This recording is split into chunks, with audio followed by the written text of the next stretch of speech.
अरे यार, फिर से आज टिंडे बनाई हो, वो भी कम मसाले के साथ। कभी तो कुछ चटपटा बनाया करो। खाने में टिंडे देखकर रमेश का मूड खराब हो गया। उसकी पत्नी सावित्री ने कहा, कम मसाले खाने से पेट ठीक रहता है। हाँ, खाने की तरह जिंदगी में भी मसाला नहीं रहा। हर रोज वही चिक वही खाना और वही बीवी, कुछ भी नया नहीं है। रमेश और सावित्री की शादी को 10 साल हो चुके हैं और रमेश अभी इस शादी से पूरी तरह से पक चुका है। रमेश हमेशा से एक बच्चा चाहता था, लेकिन उन लोगों को बच्चा भी नहीं हुआ। ऊपर से सावित्री हर रोज एक जैसा ही खाना बनाती थी, इसीलिए रमेश के जीवन से खुशी नाम की चीज गायब हो चुकी थी। रमेश हर रात को छत पर जाकर सोचता था, क्या फायदा हुआ शादी का, खुशी तो दूर दूर तक नहीं है। ऐसे कब तक चलेगा? अभी तो डिवोर्स भी नहीं कर सकता। ये शादी नाम की चीज से तो दिल ही उठ गया है मेरा। अगले दिन रमेश वही घिसा पिटा खाना खाकर ऑफिस के लिए निकल ही रहा था कि तभी उसने देखा उनके पड़ोस वाले घर के सामने एक गाड़ी आकर रुकी। उसमें से एक जवान और सुंदर सी औरत बाहर आई और कुछ लोग गाड़ी से सामान घर के अंदर ले जाने लगे। कितनी सुंदर है यार ये लड़की, इससे तो मुलाकात करनी ही होगी। रमेश ऑफिस जाने के लिए घर से निकला और उस औरत के पास जाकर बोला, हेलो, मेरा नाम रमेश है, मैं यहीं रहता हूँ। आपका नाम क्या है? उस औरत ने बड़ी मीठी आवाज में कहा, हेलो जी, मेरा नाम रीमा है। मैं यहाँ नई नई आई हूँ, मैंने ये घर रेंट पर लिया है। वाह, बहुत बढ़िया जी। इसका मतलब आप हमारी पड़ोसी हुई। ठीक है, मुलाकात होती रहेगी। हाँ। रमेश खुश होकर वहाँ से चला गया। अरे, इतनी सुंदर पड़ोसी, सोचकर ही दिल में लड्डू फूट रहा है। ऑफिस से लौटकर रमेश ने खाना मांगा। सावित्री ने आज भिंडी पकाई थी, उसने वही दे दी। ये लो, आज भिंडी बनी है, खा लो। कभी टिंडे तो कभी भिंडी, ये सब तुम्हारी तरह ही है, बिल्कुल टेस्टलेस। इससे ज्यादा टेस्ट चाहिए तो एक और शादी करके ले आओ, मैं भी देखती हूँ कौन खिलाती है तुम्हें खाना बनाकर। हाँ, वही करूँगा, तुम चिंता मत करो। खाना तो ठीक से बनता नहीं है तुमसे, सिर्फ बड़ी बड़ी बातें करती रहती हो।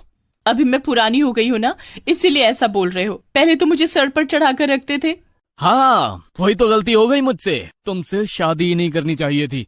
झगड़ा करने के बाद रमेश छत पर चला गया। सावित्री रोते हुए अपने कमरे में जाकर सो गई। आसपास के सभी पड़ोसी अपने अपने घर में सो गए थे, लेकिन रमेश ने देखा उसके पास वाले घर में एक कमरे में अभी भी लाइट चल रही है। अरे, ये रीमा जी अभी तक सोई नहीं, जरा देखो तो। रमेश ने अच्छे से देखने की कोशिश की और देखा रीमा जी छोटे कपड़े पहनकर योगा कर रही हैं।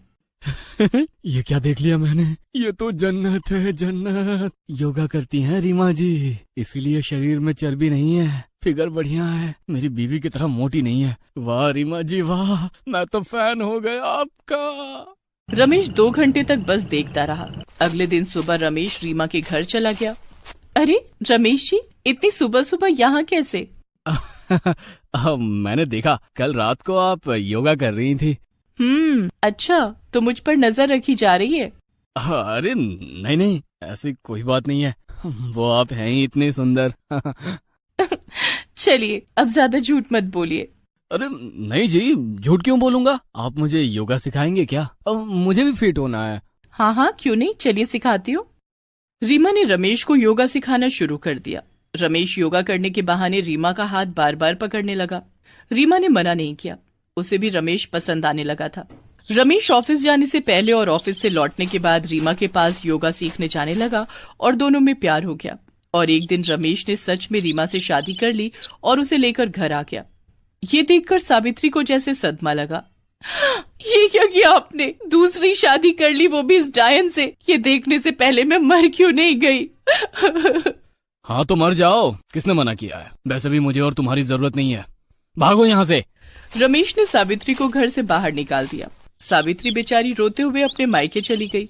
वहाँ उसके भैया और भाभी थे, उन्होंने सावित्री को जगह नहीं दी।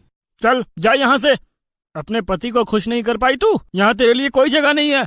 सावित्री बेचारी क्या करती, पेट भरने के लिए वो रास्ते पर भीख मांगने लगी। उधर रमेश अपनी नई बीवी को लेकर बहुत खुश था।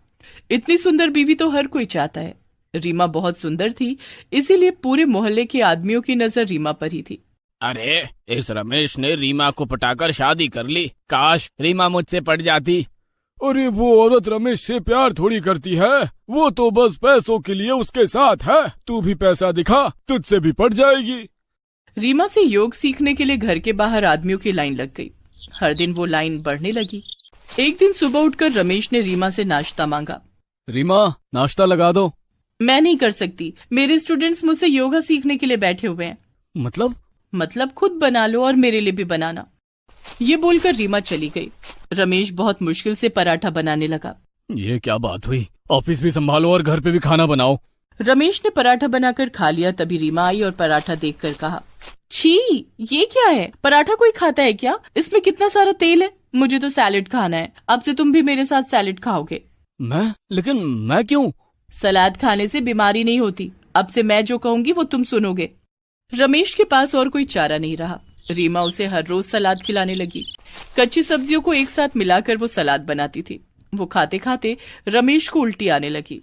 मुझे अपने आप को जूता मारने का दिल करता है। मैंने खूबसूरती के चक्कर में इससे शादी कर ली। इस सलाद से अच्छा टेस्ट तो सावित्री के टिंडे और भिंडी में था। रमेश परेशान हो गया, लेकिन रीमा कोई बात सुनने के लिए राजी नहीं थी। ऊपर से उसके खर्चे अलग थे। रमेश, जल्दी से 20,000 रुपए दो, पार्लर जाना है। पैसे क्या पेड़ पर उगते हैं? पैसे नहीं है मेरे पास।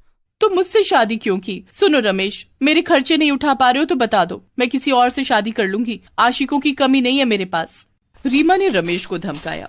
इसके बाद रमेश समझ गया कि उसने रीमा से शादी करके बहुत बड़ी गलती की है।